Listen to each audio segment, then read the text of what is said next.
storing up all of this stuff on the inside. Like journaling, that's a really good coping mechanism. Talking, you might do voice notes, that you can lock in your phone, nobody can have access to it, where you can just get the stuff out. And I know that over the years, I have learned to value this stuff more because the buildup is what causes the negative health effects, the negative actions. It causes, us to lash out or not realize why we're not as focused in a certain area because all of it's stored up, it gives so much value for therapy. I encourage therapy, and for all of those who are leery of getting therapy, you might have to shop around and find a therapist that fits you. It's just the reality of it. But one of the greatest benefits I've seen in therapy, and I do have a therapist, one of the greatest benefits is a space to be asked questions and a space to answer questions. And you need that because many times we don't ask ourselves these questions. We don't have anybody else asking ourselves these questions. So it's just in our minds and we got stuff to do. We got papers to turn in, right? We got,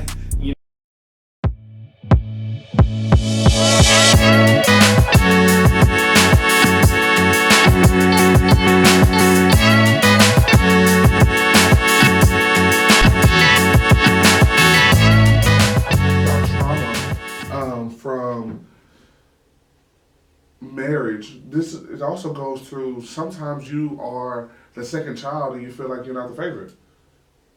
Sometimes it is you're adopted. Yeah. Sometimes it's you had a social circle that treated you like dirt and like trash and now you're socially conscious all the time. Yeah. Like there's so many different traumas that you all as Gen Z are experiencing right now.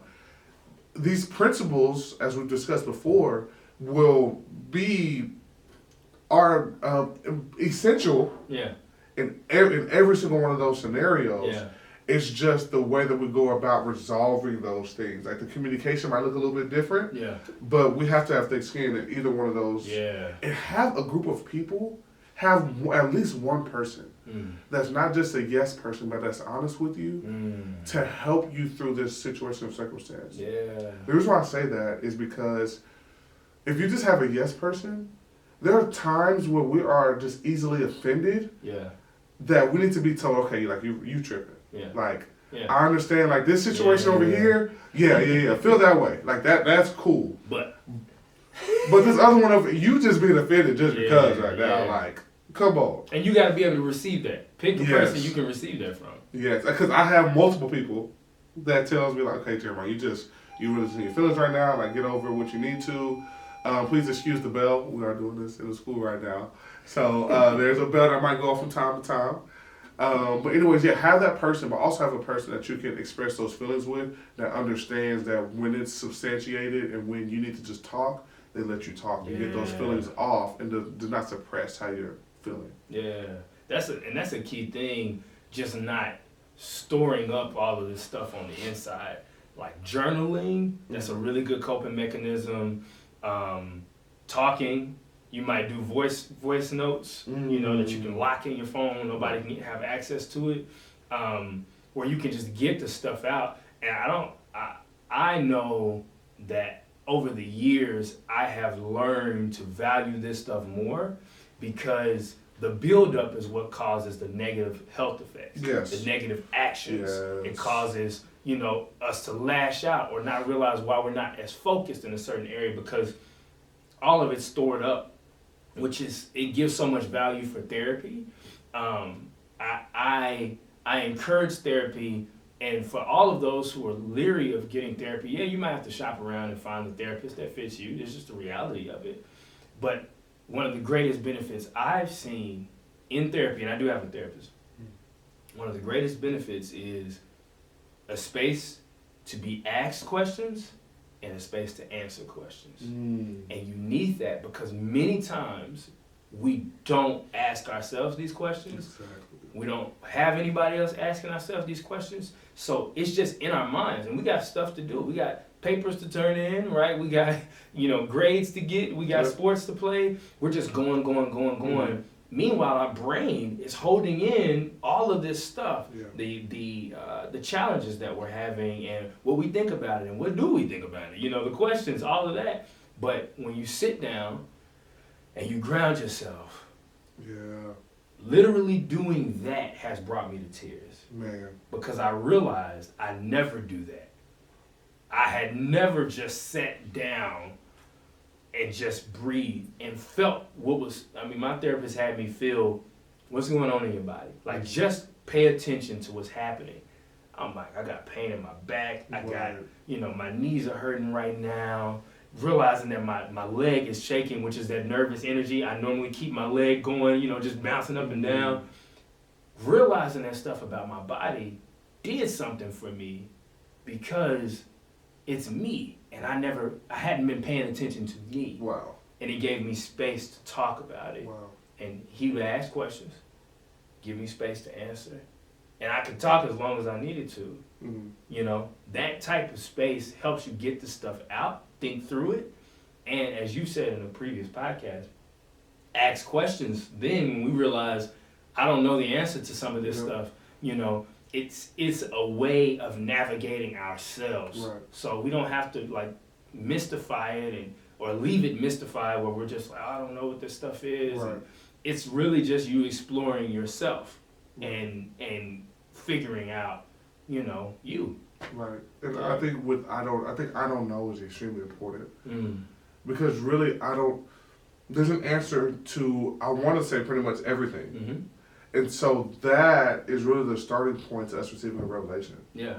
Yeah. Because once we get to I don't know, it's like, okay, on this other side, if I keep pushing forward, I will see why I'm feeling this way. It might take months, might take some years. Might not get it until you're on the other side of heaven. But Exactly. there's a piece about being able to say I don't know versus holding all of that in. And I would say, to pair it with the scripture, there's a lot that goes with this. But one that might not be expected is Paul saying that God told him, my grace is sufficient. My power is made perfect in weakness. Mm. Weakness is not just physical weakness. It is intellectual. Yeah. It's even emotional. God, I don't understand why I think this way, why I feel this way, why I don't understand. I don't understand even why I don't understand. When we reach that point of the end of ourselves, we get there, then this is where faith kicks in. Mm-hmm. And he says, my grace is sufficient to take you further. Mm-hmm. Like you got to the edge of the cliff. That's everything you know. You can't figure out anything else. Well, the faith says, well, I trust you for more. He says, my grace is sufficient to take you further. Beyond the cliff. You in the clouds now. You floating. You walking on air. When you are in that space, that's his grace taking you there. But when we are just gung-ho about knowing the answers for everything, there is a pride that comes with that. You know, I know the answer to everything. And as a speaker, I've had to learn that because I love giving answers. Right. I love guiding people, but there is real strength in not knowing, and I'll tell you why. Because you were never meant to know everything. Literally, it's impossible for us to know everything. We're not meant to know that. Literally, in the Garden of Eden, what was the tree that we weren't supposed to eat off of? Knowledge. The tree of the knowledge of good and evil. That's good. Which means that it wasn't that, oh, you can't learn anything.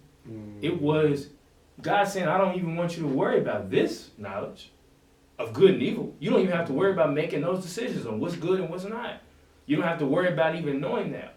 In a perfect world, he didn't want us to know something. Right. Wow. They hadn't sinned yet. Wow. And it was in a perfect world when he said, don't eat off of that tree. That's the reality. You weren't meant to know everything. Yeah. So embrace it. Embrace that. And then bring to God what you don't understand and trust him to direct you from there. Good. Yeah. Ooh, that was good. Yeah. That was good. I think this is a good pivot point. Yeah. So we've talked about how Gen Z can recover from the trauma. Yeah. How about how the older generation, I'm just saying older generations now because who are typically the ones that are having the children now, the millennials Yeah. and the baby boomers and everything, when we have given the younger generation trauma. Yeah. How do you, when you think about that, what does that make you think about? Well, I do want to say one thing first. Please. And I'll say this to the younger generation, but this is to all generations. Trauma is universal. Mm-hmm. You're not gonna find a person on the planet, past, present, future, Jesus himself, Mm-hmm. who did not experience trauma. Mm-hmm. Be careful about how you perceive it. Mm-hmm. If we see ourselves from a victim perspective, then that's the framework that we will work through. So things are always happening to us. Yeah. If we don't have any control Yeah. and the world is caving in on us, rather than recognizing what has happened to us Mm-hmm. and what's going on with us and seeking the help, but seeking it with a positive perspective of, well, there is still more for me. My life Right. still matters. There's a reason why I should seek to get health in this area, because I have more life to live. Yeah. Rather than the just things happen to me. And I say that because in this day and age, we put a lot of focus on therapy. We put a lot of focus Yeah. on mental health, and I Right. believe that we should. Mm-hmm. But I think with every good mission, Mhm. there's gonna be some people and some groups of people and some ideas that take those to the extreme Yes. that miss the main focus of it. And the main focus is us being healthy and whole. And us being healthy and whole does not always come from positive situations. Being healthy and whole is not just being comfortable. My brothers and sisters, consider it pure joy when you face trials of many kinds, because you know the testing of your faith produces perseverance. Mm-hmm. Let perseverance finish its work. Mm-hmm. Let perseverance finish, Wow. and you'll be mature and complete, lacking nothing. We do live in a fallen world, which means that we have to go through tough stuff in order to be mature and complete, lacking nothing. Comfortable situations produce some things in us, but in a fallen world, I just don't believe that's the way you're gonna be the best. You're gonna be who you were called to be, and I think best. And I know I'm kind of going here, but best. Sometimes we have this picture of what best is. I think best is the purpose that God has for you, not the most comfortable you, the most financially blessed, Mm-hmm. the most kids, the most whatever. No. What is God's purpose for your life? Mm-hmm. That's the best you. You are being prepared to walk in that day after day after day. So when you experience trauma, also understand, as tough as it was and how you need to work through it, understand there's a positive effects, but also that God is sovereign. And I know that we don't like to think about that when we think about the terrible things that have happened to us. Mm-hmm. But I want us to also understand that God is sovereign. He is sovereign. And what he has allowed, he has allowed. I can't give the reason for it. I can't say I know exactly why I faced what I faced. And my dad dealt with what he dealt with. And that had this impact on me. And I know exactly why. Mm-hmm. No, it's a fallen world. So some trash just happens. But God allowed it for a reason. He has a plan, even in Satan's, like when Satan has his evil plan, God takes what was evil and makes it for good. That's the heart of God. He's got a purpose and a plan for me, and that is personified in Jesus. Peter told Jesus, when he said he was going to be crucified, when Jesus said he was going to be crucified, Peter said, no. He said, you're not going to be crucified. You remember what Jesus said to him? Get away from me, Satan. Satan. Yeah. Satan, get thee behind me. Yeah. Because you have on your mind the things, of the world and not the things of God. I believe that's what he told him. This is something that's challenging for us in this time, But in the midst of us seeking health and wholeness, we have to also not see ourselves as a victim, but say, God, you are sovereign. So clearly, you brought me through this for a reason, and I'm in it for a reason. And whatever it produces in me, I might not know exactly what it is until later, but I trust you in the midst of it. And I am not going to see myself as a victim. I'm going to see myself as a victor. I am going to see myself as more than a conqueror, even though I'm hurting. It's okay for me to hurt because when I'm weak, I'm strong. His power is made perfect in weakness. All of this stuff goes together. And I encourage you to run this back and listen to it again because it all works together. This does not excuse someone for hurting us. It doesn't excuse us from hurting somebody. It doesn't excuse us. But we have to know this life is not just about us. Zoom out and understand we have a God, a Lord, who has allowed what he has allowed. And so we have to respond to that with faith. And then with action to let his light shine, to try to prevent some of the other challenges that might take place, but understand that we can't prevent them all. And I say that from a parent perspective. I try to prevent my kids from experiencing a lot of stuff. Right. But they also got to be grown people. They got to be grown people. Right. So some of this stuff you're going to have to experience because life is not sterile. The gospel was never sterile. None of this stuff came about. Salvation came about in peaceful scenarios. So I could go on that, but yeah, that's just we can't do that. We can't live in a bubble. A bubble doesn't exist. I want to tell you that. If you are living in a bubble, you are probably doing a lot of lying. You are probably neglecting a lot of people.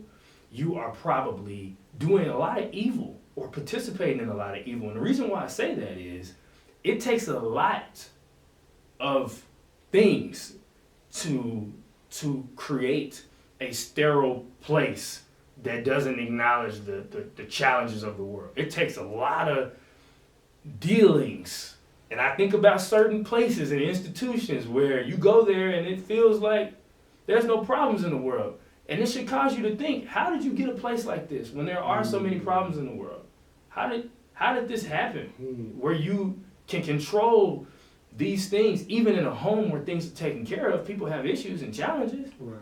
So don't try to live in a bubble. Try to live a purposeful life. Right. Try to live a life of dependence upon the Lord. Don't try to have a life where you control everything because you're going to hurt yourself and probably hurt people in the process. So I'm gonna now questions are coming up for me to you. Yeah. You mentioned everything being sterile. There's a place where there's no hardship going on, or seemingly. Yeah. There's nothing going on. As a parent, instead of talking about how to recover that way, I'm thinking about now, like, as a parent, how do we have those conversations with our kids, with our adopted children, when the trauma happens to them from either ourselves or from other people? Yeah. How do we have those conversations? Because it's uncomfortable for me too. Yeah. To have that conversation. Yeah. If my daughter 10 years from now is rejected from a boy. Yeah. How do I have that conversation? That could be traumatizing. Yeah, absolutely. How do we go about dealing with that? I think first off, responsibility is still responsibility. So trauma's gonna happen, but it doesn't remove responsibility. Mm-hmm. So if I'm the one who caused the trauma, I have to be the one to apologize, and I can't just be like, "You'll be better for it because I did this to you." Okay, that's trash. That's right. That's a trash way of thinking. God using something, taking what was evil and making it for good, that's him being God. He has called us to be accountable. Yeah. He has caused us to be people who seek justice. Mm-hmm. Seek justice, love mercy, and walk humbly with him. That's what Scripture says. Right. So if it's me who caused it, I have to take that on and then trust that the Lord is going to make it right. And then if the conversation is right, encourage them and say, you know what, I pray God uses this for something more. God makes this better, takes my mistakes and grows you in it. But I take full responsibility for what I have done, and I am going to try to make it right as best I can, even though I can't make it right, but I'm going to try to support in that process. Yeah. As the situations that you mentioned, like a boy breaking your daughter's heart or a girl breaking, my son's heart, Right. Those scenarios, I would console Right. because it hurts. Like that's the Right. reality of it. And then I would probably try to temper my teaching. So much alliteration based on timing. Right. I would try to temper, like, hey, I'll talk about a little bit of it now. Right. Don't talk about none of it So right you're not now. gonna go straight lecture mode. Yeah, straight lecture mode, which I have a challenge with. I gotta be honest. I have a challenge. My son told me when he was like 4, golly, he was like, Daddy, just don't tell me too much of it. And That's hilarious. and I have to, honestly, this is good for me right now. I got to remember that because I do a lot of that because I'm a speaker. Not to say that's an excuse, but I just be Right. I just be going. You have a natural tendency just to talk. And just you feel like to you're talk. talking regular, but And I'm not. there we My go. tone is up, and I'm really getting in there.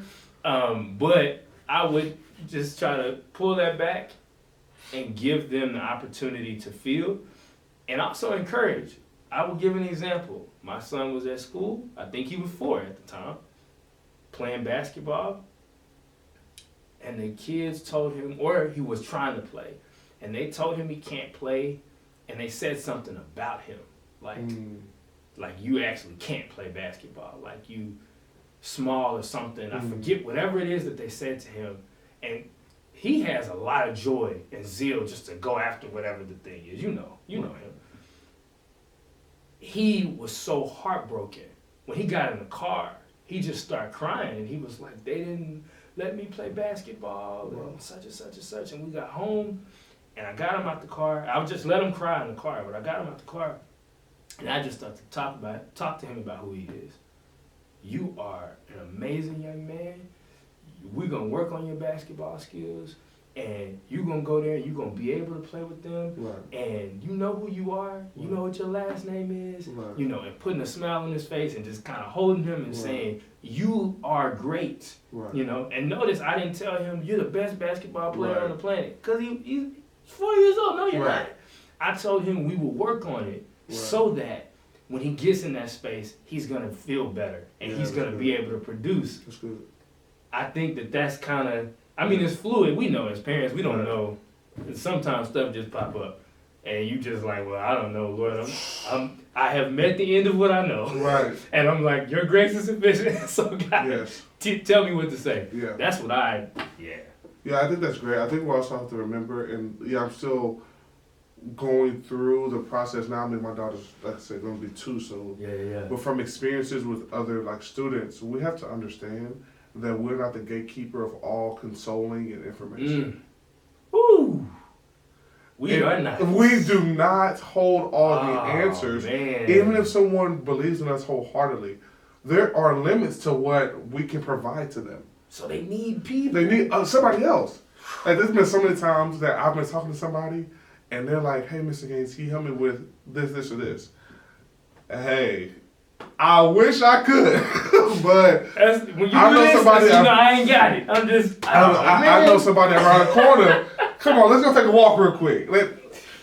Here, please. Community. Okay, yes. Friend groups, providing good spaces for your students to have friends, supporting them having good friendships, asking them about your friend. How's your friend doing? Supporting them going to therapy. And I know there's a lot of generational thoughts about that. And I understand it because when psychology first came out, it was weird. Right. But ultimately, I agree with that. Period. You can't get it from one spot. And we can't put the pressure on ourselves to provide everything our kids need. I'm not 8. Right. I'm not 10. I'm not any of these ages of my kids. So I can't be the guy who just, oh yeah, I know exactly what y'all are talking about. I don't know all of that stuff. I know some of it. Right. But I'm 32 years old. I don't know. And this probably gets into semantics a little bit. Yeah. And digging down into this information even more. But a lot of times when we're talking to someone about their trauma, our tone matters. Ooh. how we present the information Yeah. to people matters. Ah, man. And so I can say, oh, my wife. It's a little conviction I don't over know here. if It's a little conviction over here. Well, I don't know about my wife. We're pretty open, so if you, my wife, hopefully she's fine with it. If not, I apologize right now. So, Preemptive apology. yes, I apologize. So there was one point in time. So my wife, she felt as though like we were both kind of getting out of hand, like with our weight. And stuff. Like it was getting a little. We understood. It was an unspoken thing, so it was kind of like, dang. Personally, y'all understood. Yeah, we knew what was going on. Yeah. And so one day we were like doing yoga and stuff like that, and I looked at her. I said, "Hey, babe, I think that we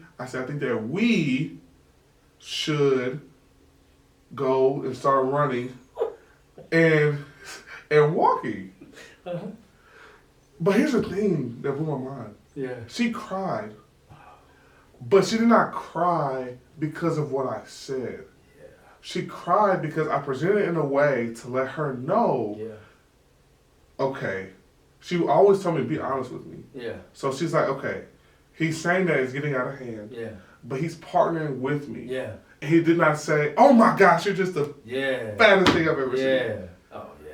Like, you didn't say, oh, you're big. No. Yeah. It was my posture. My heart was, hey, let's do it together. Because I know I do better as well. Yeah. And, so And even if you didn't. Right. Yeah. But it was the way that I said it. Yeah. And That showed. Yeah, that showed like, I'm not saying this I'm doing this for our best interest. Yeah. And you were, okay. And you were willing to step in the water. Yes. You can't say, look, now not that you're trying to save her. No, Y'all no, need it, yes, you know, yes. But this is just for a tip in and of itself. You can't save somebody without getting in the water most of the time. Like, they drowning. Like, you got to be able to jump out there with them. Yeah. Just yelling from the sidelines. Swim. Yeah, right it's like breaststroke. now. Sometimes a word of encouragement might get the person there, but if you recognize they're struggling, they drowning. You got to jump in the water, and it matters when we speak in a way that shows that we're in it with them. Like I actually care about you, and sometimes we can care about a person, but our emotions are getting so high that we let it come out in a way that. And we don't even intend to do it that way. We don't even intend it. But we have to be cognizant on if, like now, my voice is getting raised and elevated. Yeah. If I'm talking to somebody who's an introvert, it might come across I'm yelling at you. Yeah. I'm not yelling. I'm excited, but you took it as though I'm yelling. So now we have to be so, like, aware. So how are you feeling today? Yeah. Or with a smile or whatever it is. Because it's not a sterile thing. We're not saying that introverts, you can't take nothing. Right. It's just an example of what It's a reality that everybody has their context. And if you're entering into that person's context, you got to recognize where you are. Mm-hmm. If you are a human, when you get into the water, you got to hold your breath. That's what you got to do. When you go into space, you got to bring your own oxygen. Yeah, whatever. When you on Earth, you good to go with just the, breath. What I mean is, you entering into somebody else's space. Yeah. So you got to posture yourself to navigate that space. Well, if I need to bring oxygen with me, I'll bring some oxygen with me. If I need to, hold my breath, I'll hold my breath. Whatever it might be, we approach it in a way that says, I honor where I'm at. Yeah. Which means honoring where you are if I'm getting in there with you. Yeah. And if I care, I should probably get in there with you. This is good. Yeah, this is very good. That kind of took a turn from what we were going to talk about initially, but I think for the older generation, including us, like I've talked about before, we are the older generation. Our children are younger, but we're still in it. Yes, we have to understand how to have these conversations without using the guilt trip of you have it so much easier than I did. Oh man, because trauma again is universal. Yes. So like I was talking to some students, and I was like, "So what are y'all going through right now? Like what's some of the stuff that y'all going through?" And they said it's so difficult on social media or during the age of social media, because every other thing I'm looking at on my feed is a killing. Is a bomb, is like it's so like it's I don't want it to be there and it's there. Yeah. I'm watching my hair videos or my video game videos, Yeah. and they just pop Breaking up news. breaking news of so and so did this, so and so did that, somebody Yeah. robbed this place, Yeah. and I have no idea what that was going through. My even though I'm 28, my dad, I remember him having a pager when I was 10. No feed. No feed at all. You get 911. My first phone had 25 messages on it, and after 9 o'clock, it was unlimited. Yeah. Yeah. A little different. Yeah, it was roaming Yeah. back then. it was roaming.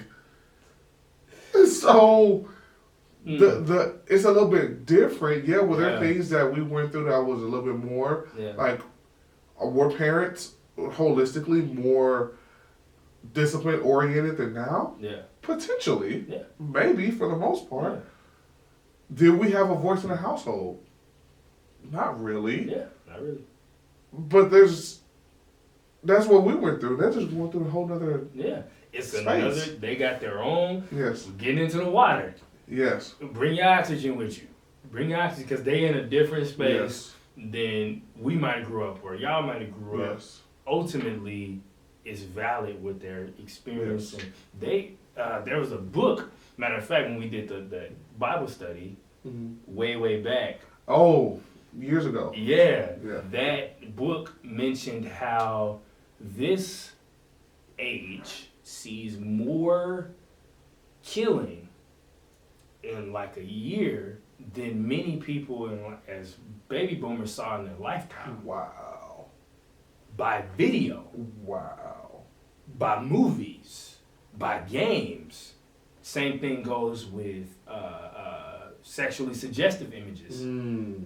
All of this stuff is like fed through. Well, what does that do? That's a whole conversation for another time, but it just accentuates the fact that this is a different time. Yes. They're having different experiences. So seeing a lot of blood and gore at a very young age, consistently over time. Yes. I'm not talking about desensitization and all of that stuff. I'm solely talking about how that means that you're gonna have a different Yes. experience in life. They're not playing Pong, which I played Pong, Yeah, but Just I a little don't know what Pong is. It's just a little ball in the little thing. Got you. Atari, the little Atari game system. Okay. They're not playing, they're not even playing the old Super Mario as much Yeah. unless they going retro. Like my son just asked for a game for Christmas and retro, Right. That's a different thing. Even that type of violence is like, the other thing Right. just falls off. Well, this is a different ball game. And so just like that can be different, there's a lot of other things that can be different as well. So we got to respect that. That's good. Yeah.